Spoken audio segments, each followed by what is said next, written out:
হে আমার ভাইও, এই যে ওয়াজ করছি 12 চন্দ্র খুতবার মধ্যে ওয়াজ কি বলা স্যার? ঠিক 12 চন্দ্র খুতবার মধ্যে হাদিস।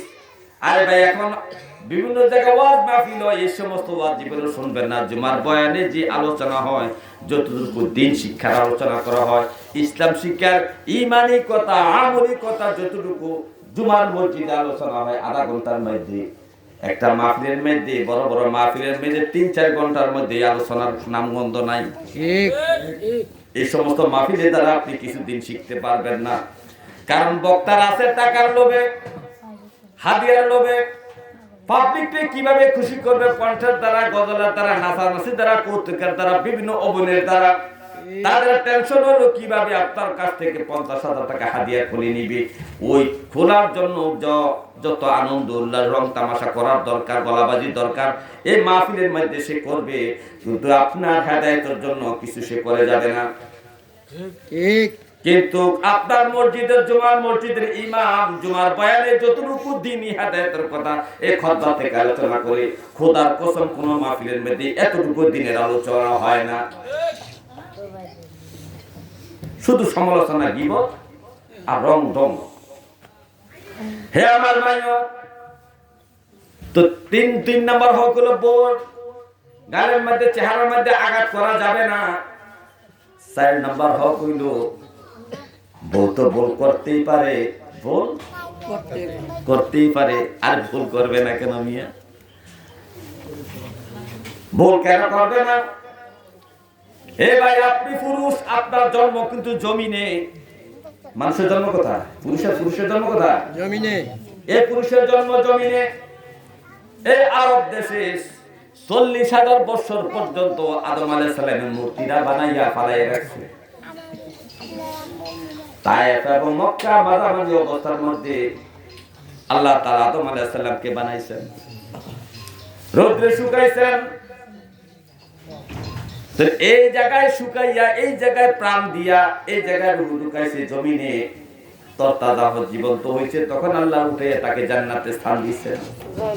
তার মানুষের জন্ম কোথায়? এই পুরুষের জন্ম কোথায়? মাটিতে। পুরুষের জন্ম কোথায়? মাটিতে বানাইছে, মাটিতে জন্ম, মাটিতে তার বসবাস। এই জন্য পুরুষ জাতি মাটির কাজ করতে, কৃষি কাজ করতে সবচেয়ে ভালোবাসে। এর জন্য দেখবেন সমস্ত পৃথিবীর মধ্যে প্রায় দেশে কৃষি কাজের সংখ্যা 90%, 50%। আমার বাংলাদেশের মানুষের মধ্যে 18 কোটি মানুষের মধ্যে 80% মানুষ কৃষি কাজ করে। তার কারণ 80% মানুষ যেহেতু কৃষি কাজ করে, এতে বোঝা যায় কৃষি কাজটা, মাটি সাইডের কাজটা বেশি পছন্দ করে পুরুষ। এই কারণে তারা 80% কৃষক। এই কারণে পছন্দ করে তাকে সৃষ্টি করা হয়েছে মাটিতে, মাটি দিয়া, মাটির মধ্যে তাকে এই জমিনের মধ্যে সৃষ্টি করা হয়েছে। এই কারণে পুরুষ জাত কৃষি কাজ করতে মহব্বত করে। কিন্তু আপনার আমার বিবিকে কোথায় সৃষ্টি করতে জানেন? আপনার আমার বউর সৃষ্টি করে জানেন? আরে মিয়া, বাবা আদম আলাইহিস সালাম শুয়ে আছে, খাটের মধ্যে শুয়ে আছে, টেনশন করতেছে, জান্নাতে আইলাম, আমার মতো আর কেউ দেখি না, সব দিন নূরের মানুষ, আমি হইলাম মাটির মানুষ।